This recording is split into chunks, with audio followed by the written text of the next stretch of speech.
Seorang lagi anak bendahara Lubuk Batu bernama Tun Kocak Ahmad bergelar Tun Fikrama. Beliau menurunkan zuriat bernama Tun Isa Barakah yang bergelar Paduka Tuan. Paduka Tuan mula mendapat anak bernama Tun Biajit yang kemudian bergelar Seri Maharaja dan menjadi bendahara Johor. Beliau berkahwin dengan Tun Munah dan mempunyai 4 orang anak perempuan, Tun Hindap, Tun Keteria, Tun Sambu dan Tun Emas Jiwa. Tun Emas Jiwa berkahwin dengan Temenggung Tun Ibrahim yang digelar Datuk Botan. Tun Hindap pula tinggal bersama Datuk Bendahara yang tua dan mempunyai 2 orang anak, Tun Jahid dan Tun Kecik. Tun Kecik berkahwin dengan Raja Mahmud dan memperoleh anak bersama Raja Sulong. Tun Keteria pula berkahwin dengan Tun Merkah bergelar Seri Akar Raja dan mendapat seorang anak perempuan bernama Tun Sadah yang dikenali sebagai Datuk Dalam. Tun Emas Ayu pula berkahwin dengan Raja Muhammad, Raja Perak yang digelar Raja Dibang dan mempunyai seorang anak perempuan bernama Raja Fatimah. Raja Fatimah berkahwin dengan Raja Mansur dan mendapat anak bernama Raja Munah. Anak bendahara Lubuk Batu yang lain bernama Tun Pao menetap di Rantau Ceka. Beliau mendapat anak bernama Tun Jamal yang mempunyai beberapa anak. Anak sulung yang bernama Tun Utusan diikuti oleh Tun Bahau, Tun Menawar, Tun Sulaiman dan seorang anak perempuan bernama Tun Siti. Tun Siti berkahwin dengan Tun Tiram, anak sang setia dan melahirkan Tun Jambul.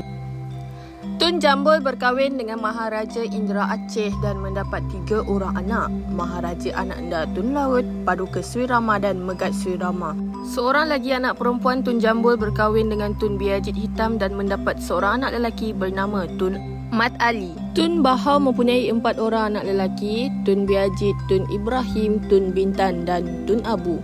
Tun Abu bergelar Seri Bijaya Fikrama.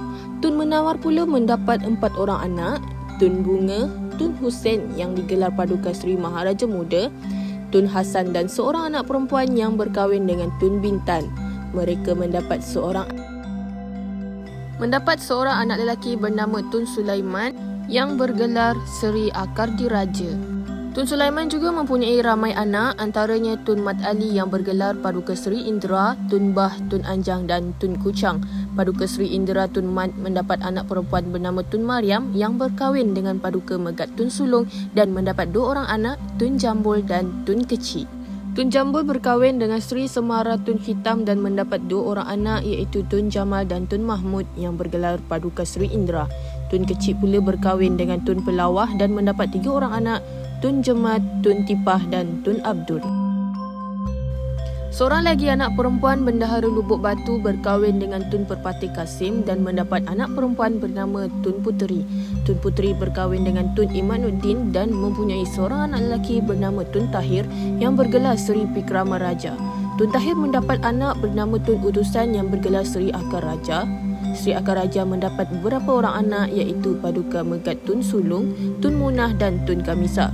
Kedua-dua Tun Munah dan Tun Kamisa berkahwin dengan Seri Narawangsa Tun Rahmat. Tun Anjang mendapat anak bernama Tun Abdul yang berkahwin dengan Tun Perak, saudara kepada Paduka Seri Dewa Tun Timur, anak kepada Seri Akar Raja Tun Kasim. Tun Abdul mendapat anak bernama Tun Jalil.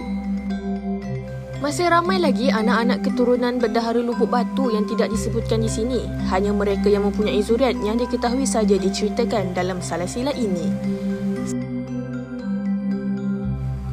Keturunan bendahara Lubuk Batu menunjukkan kesinambungan darah bangsawan yang berperanan penting dalam sejarah tradisional Melayu.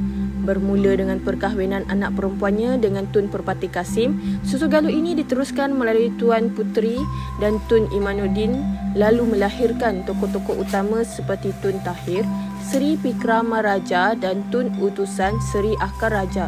Zuriat ini berkembang melalui generasi-generasi yang menyambung legasi, termasuk Paduka Megat Tun Sulong, Tun Munah dan Tun Kamisa, yang kedua-duanya berkahwin dengan Seri Narawangsa Tun Rahmat. Keturunan ini mencerminkan hubungan kekeluargaan dan kepimpinan dalam sistem warisan Melayu tradisional.